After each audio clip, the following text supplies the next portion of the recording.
Lijep pozdrav, ja sam Toni Milun. Pozdrav, ja sam manje poznata. Danas ćemo vam objasniti što je to BDP i zašto bismo uskoro svi mogli nagrabusiti ako pod hitno nešto ne poduzmemo. BDP ili bruto domaći proizvod, to je vrijednost svega onoga što se u državi proizvede u godinu dana, a uključuje prvo proizvode. Recimo proizvodnju ovih čokolada ili jabuka. I drugo, usluge. Recimo masažu ili manikuru. U 2020. zbog posljedica koronavirusa u Hrvatskoj se BDP strmoglavio za čak 8% u odnosu na prethodnu godinu kada je iznosio oko 400 milijardi kuna.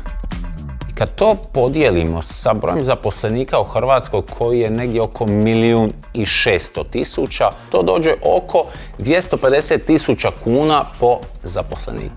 Sjedi pet. Sad, imamo jednu dobru i jednu lošu vijest. Koju ćemo prvo? Da je dobro. Dobra vijest je da nije sve tako sivo.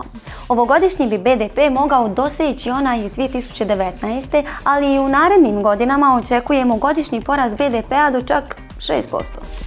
Osim toga, očekujemo otprilike 180 milijardi kuna u sljedećih 7 godina. Uz to dobili smo ovu finu lovu. Preko 5 milijardi kuna za sanaciju štete od potresa. Loša vijest je, imamo problem. Izazovena, kaže se izazov. Dobro, imamo izazov. Prirodni prirast je sve manje. U Hrvatskoj se iz godine u godinu rađa sve manje djece, a s druge strane umirovljenika, iseljenika sve više. Znači, radne snage je sve manje. Zato će pametne firme početi raditi na employer brandingu, ako već nisu. Da.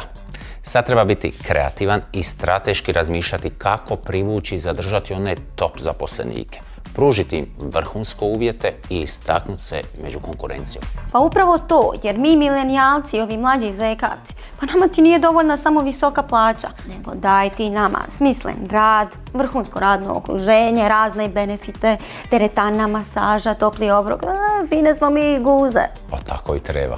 No, dosta o BDP-u, je li ostalo što od onog gableca? Ima jabuka.